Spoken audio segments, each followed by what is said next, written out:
All right, using objects with other objects. In this exercise, we'll do something similar to the notebook. Start a basket, create some toilet paper, and add and remove stuff until we have all of this. I will not read this to you, so if you want to go back to this point, pause the video and read the instructions. I'm guessing you've already faced this problem before. So great, we have some things to work with. We have a class toilet paper. We'll need to create some toilet paper before we can use it. So let's maybe start with the toilet paper. We already have some fruit, brilliant. So I'll get rid of all of this. And let's see, first thing I'm gonna do is just create the toilet paper. I'll call it TP so that it's clear that it's toilet paper. Oh, actually no, they do tell me I need to name it toilet paper.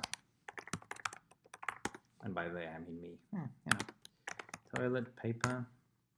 And what do we know about this toilet paper? It has to have a number of units equals 1. Great. Call the variable toilet paper. Anything else that we need to have specific about the toilet paper? Does it have any name that it needs to have? Okay, we're going to need toilet paper that is called soft but cheap. Great. Soft but cheap. That's the name argument. Great. Cost. What is cost? It's price per unit times the number of units is 1. Great, so that's not really an issue. It's going to cost €4 and has to have double leaf. So how did these toilet paper things work? I'm actually going to show you a trick which you'll find useful in your life, which is I'm going to open a cell above or below anywhere. So I'm using the keyboard. So I just hit escape to get into command mode. I hit A to open another key, to open another cell. Then I'm going to write the toilet paper. Then I'm going to do this. I'll import it first, otherwise it has no idea what I'm talking about.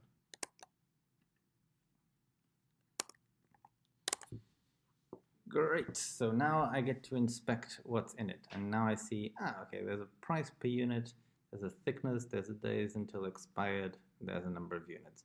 So I'm going to be lazy, I'm going to copy all of this. Great, I'm going to get rid of that, so just double D and deletes. And I'm going to go back here and I'm just going to use the attributes the way that they were in the class.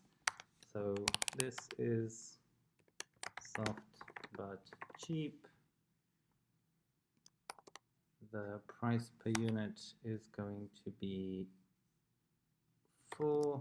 The thickness is going to be double leaf.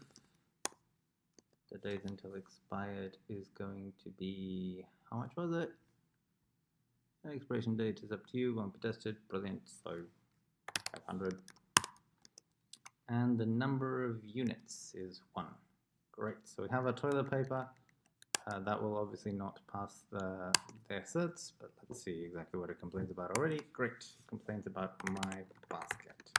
My basket's not defined, so what is my basket? My basket is a basket called, does it have to have any particular name? Doesn't look like it. Great, so just basket. Cool, now we'll complain about something else. The basket is not expensive enough for shizzle. Now what we need to do, the basket must have a price between 35 and 30. It should have at least 3 types of fruit. And it must have some toilet paper. Great. So again, in the spirit of showing you tricks that I use when writing stuff, I'll get this here. These 3 will make this be a string that doesn't affect anything. So I can just post that there. It doesn't really affect my work. It still runs, but I now don't need to scroll back up to see stuff. Great. So the basket must have 3 types of fruit, must not contain any items that will expire in the next 8 days. And we already know that it needs some toilet paper. So my basket dot, what are the items? Add item, I'll add my toilet paper. All right, so it has toilet paper. Now my basket also has a check total price thing. So let's see, currently we're at 4, brilliant. My basket had item, and let's add a few fruits. Let's add the ones that were imported up here for simplicity, and we'll probably find that it's not the correct group and we'll have the wrong price, but That's in the spirit of trying stuff. Bananas, my basket, dot add oranges. You see, I tend to use the tab to complete. I will not write add item all the time, and that's also a good way of avoiding spelling mistakes. I make lots of spelling mistakes, so it's particularly useful. Checking the price, great, it's now 32. What were the conditions? Between 30 and 35, all right, 3 types of fruit, between 30 and 35, help and toilet paper. I wonder if any of these will expire soon. My basket dot check items that are close to expiring. As before, we can do this to see exactly what the signature is. Great, end days. Okay, so end days equals, what was our limit? We can't have 8. Okay. Banana will expire in 7 days. Grr, we can't have bananas. So let's leave the bananas and remove them as well. Obviously, in reality, we'd probably never have added them in the first place, but let's go and use all of our methods and say, remove the item banana. Excellent. All right, now we don't have any of that, but we don't have 3 types of fruit, and our total price is just 20. So what other fruits do we know about?